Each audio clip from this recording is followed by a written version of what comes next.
Saya masuk yang ketiga kali, Allah yang kelihatan, lama-lama baru kelihatan Ka'bah. Saya masuk yang keempat kali, tidak saya melihat Ka'bah lagi, Allah yang kelihatan.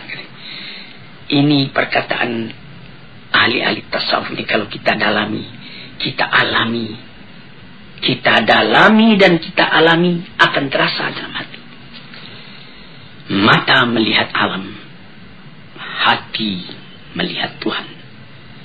Sehingga kemana saja mata memandang, bukan alamnya nampak lagi, Allah yang kelihatan. Dari basar kepada basirah. Jadi katanya Junaid al-Baghdadi itulah mempengaruhi sebutan yang kita cinta itu, sifatnya, namanya di dalam hati kita. Sehingga tidak ada lagi yang lain melainkan itu yang memenuhi hati. Perasaan kita, penanggapan kita yang mempengaruhi ialah perasaan itu. Sehingga segala perasaan, segala penanggapan bertukar sama sekali. Menghadapkan Tuhan. Dengan demikian itu bertambah lama. Karena latihan itu bertambah, bergantilah sifat kita yang tercela kepada sifat Tuhan yang terpuji, yang tercinta. Sehingga sesuailah sifat kita dengan sifat Allah ala taqatil basyariyah, atas kesanggupannya seorang manusia. Yang ke-12, antahibal kulla kaliman ahbabta fala yabqa laka minka syai'un. Engkau berikan keseluruhannya kepada yang engkau cintai. Ini adalah keinsafan belaka. Karena kalau kita fikirkan, tidak ada yang kita punya di dalam alam ini sama sekali kepunyaan Tuhan. Walaupun songkok yang kita pakai, baju yang kita pakai, celana, sepatu, arloji dan lain-lain yang lekat di badan kita ini, tambah kita dalami, ini sama sekali cuma pinjaman.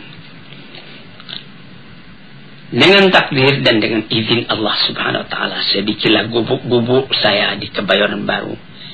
Dari Perintah nomor 3 nomor 1. Beberapa tahun yang lalu, kira-kira 20 tahun yang lalu, ada kawan bertanya, ini rumah Buya ini, rumah Tuan ini, rumah Bapak ini. Saya bilang, bukan, ini rumah Tuhan, dipinjamkannya kepada saya selama saya masih hidup. Atau barangkali juga masih saya hidup sudah tidak saya yang punya lagi. Mengangguk kawan tadi, lalu saya tuliskan, hadza min fadli Rabbi, ini rumah adalah kurnia Tuhanku. Liyabluwani ashkuru am ashkur, untuk menguji aku syukurkah aku kepada Allah, am akfur, atau aku melupakan jasa Allah kepadaku. Jadi kufur namanya. Rumah tangga, sawah berjenjang, bandar buatan, mobil dan lain-lain sebagainya, itu pinjaman semua. Jangankan itu, nyawa kita sendiri pun pada hakikatnya bukan kita yang punya. Kenapa begitu? Yang kita punya kan kita menguasainya. Apakah Tuhan berkuasa atas nyawa Tuhan? Apabila maut datang, la yasta'khiruna sa'atan wa la yastaqdimun. Perintah Allah datang, Tuhan dipanggil ke hadratnya, satu saat tak boleh terkemudian, satu saat tak boleh terdahulu. Bukan atas kehendak kita, tapi atas kehendak Tuhan. Jadi dengan jalan seperti itu, kita pun insaflah. Karena memang tidak kita yang punya. Berikan semua kepada Tuhan. Tidak ada di tangan engkau suatu juga lagi, melainkan pinjaman dari Tuhan. Inilah perkataan dari Abu Abdullah Al-Qurashi, seorang sufi lagi. Demikianlah kata beliau tujuan cinta dan hukumnya.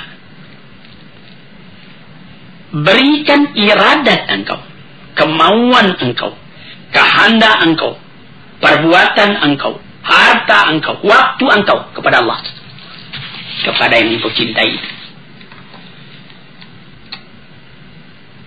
Engkau jadikan semuanya itu terikat di dalam ridha Allah dan kecintaan Allah.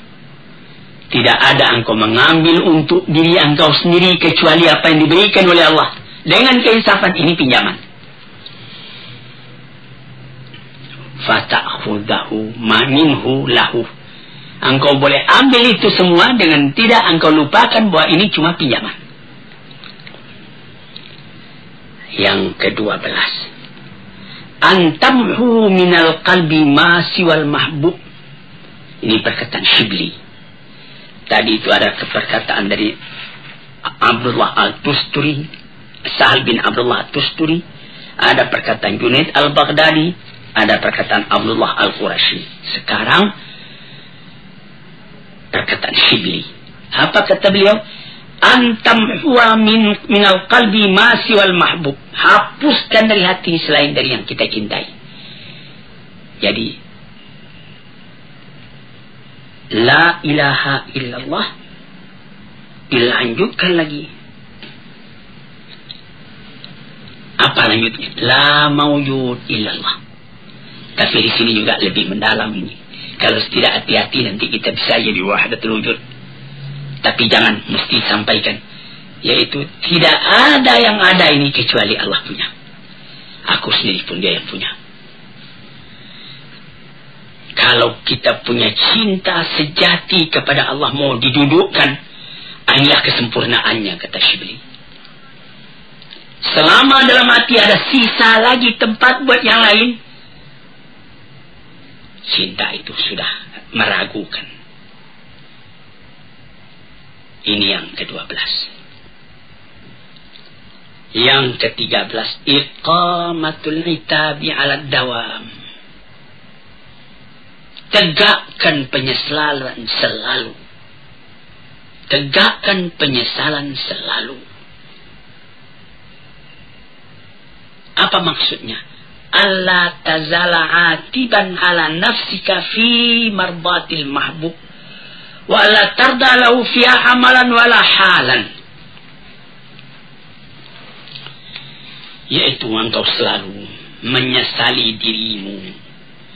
Apakah pekerjaanmu ini sudah sempurna? Masih belum. Masih banyak yang kurang.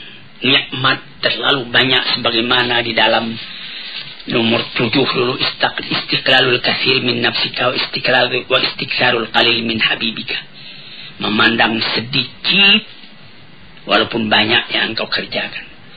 Memandang banyak walaupun sedikit nikmat yang engkau terima dari Tuhan. Tuan-tuan yang terhormat, kalau Tuan pelajari, Tuan renungkan pengajian tasawuf ini, barangkali banyak kesulitan dalam rumah tangga yang dapat Tuan obat sendiri.